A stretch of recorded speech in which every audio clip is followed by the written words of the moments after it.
దేవుని యొక్క వాక్యంలో యెషయా గ్రంథము 11 రెండవ వచనము, ప్రకటన గ్రంథము 3:1 ప్రకారము 7 ఆత్మలు గలవాడు అని యేసు ప్రభు గురించి మనము చదవగలుగుతున్నాం. యెషయా గ్రంథము 11:2లో కూడా ఆయన కలిగి ఉన్నటువంటి ఆత్మాభిషేకము, ఈ ఆత్మాభిషేకమును కలిగి దేవుడి భూమి మీద తండ్రిని మహిమపరిచాడు, తండ్రి రాజ్యమును స్థాపించాడు. ఆయన అనేక మందికి దీవెనకరంగాను ఆశీర్వాదకరంగాను యేసయ్య భూమిని జీవించిన వారుగా ఉన్నారు.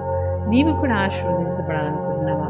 ఆరోగ్యంగాను, ఆత్మీయంగాను, ఆర్థికంగాను నీవు దీవించబడాలనుకుంటే నీవు కూడా ఈ 7 యొక్క పరిశుద్ధాత్మ లక్షణాలు నీవు కలిగి నీ ఆత్మీయ జీవితంలో నీవు ప్రతిదినము దేవుని యొద్ద నుండి పొందుకునగలిగినప్పుడు నీ జీవితంలో నీవు గొప్ప దీవించబడిన వారుగాను, ఆస్వాదించబడిన వారుగాను, అందరిలో ప్రత్యేకింపబడిన వారుగాను నీవు ఉంటావు. మొదటిది యెహోవా ఆత్మ, సర్వాధికారి అయిన దేవుని యొక్క ఆత్మది.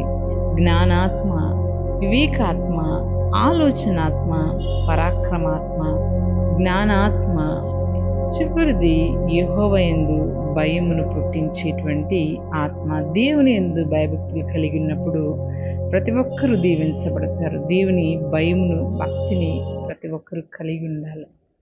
కనుక యేసు ప్రభు వారు ఈ 7 యొక్క ఆత్మ లక్షణాలు కలిగి ఈ భూమి మీద వర్ధిల్లిన వారుగాను, తండ్రిని మహిమపరిచిన వారుగాను, తండ్రి రాజ్యంను స్థాపించినటువంటి వారుగాను యేసయ్య భూమి మీద జీవించారు.